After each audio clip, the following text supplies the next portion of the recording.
Chers amis, bonjour, bienvenue sur ma chaîne, je suis Prosper Anselun, entrepreneur depuis 2001. Aujourd'hui, j'aimerais parler d'un thème assez particulier, les tendances futures. Où sera le marché malgache dans 10 ans? C'est ce que je vais développer avec vous après les jingles. Si on parle de l'entrepreneuriat, du leadership, de la stratégie et des investissements, je suis Prosper Anselun.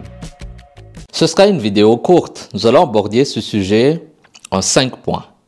Le marché malgache, riche en potentialités grâce à sa biodiversité unique et à sa position stratégique dans l'océan Indien, est en constante évolution. Afin d'anticiper son avenir, il est crucial de comprendre les tendances actuelles ainsi que les facteurs influençant son développement.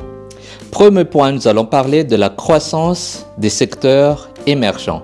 Nous allons dans cela parler du tourisme durable et de la tech et startups. Sur le tourisme durable, Madagascar, avec sa faune et sa flore unique, est une destination de choix pour le tourisme écologique, l'écotourisme comme on dit. Dans 10 ans, on peut s'attendre à voir un afflux plus conséquent du tourisme recherchant des expériences authentiques et respectueuses de l'environnement. Parlons maintenant de la tech et des startups.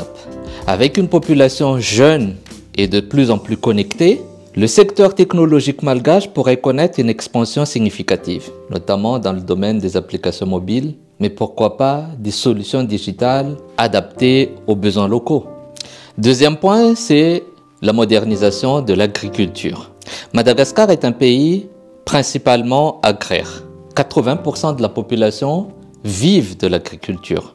On s'attend à une transformation grâce à l'adoption des technologies modernes, permettant ainsi une augmentation de la productivité tout en préservant l'écosystème.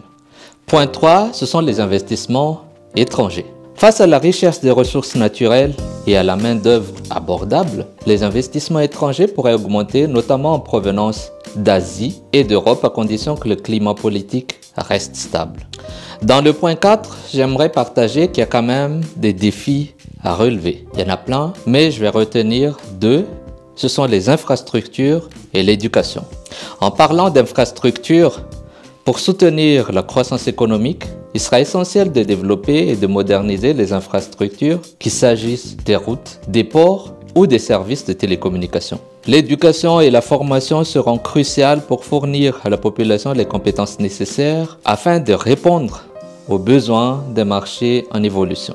5e et dernier point, c'est l'impact des changements climatiques sur le pays.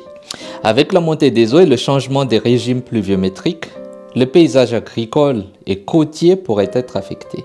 La réponse du pays à ces défis définira en partie la trajectoire économique. Si les défis sont nombreux, les opportunités le sont tout autant. Le marché malgache a le potentiel de se positionner en tant qu'acteur clé dans la région, à condition bien sûr d'anticiper et d'adapter ses stratégies aux tendances futures. Si la vidéo vous a plu, je vous invite maintenant à la partager aux gens qui pourraient être intéressés par le sujet. Sinon, je vous dis à très bientôt. Au revoir.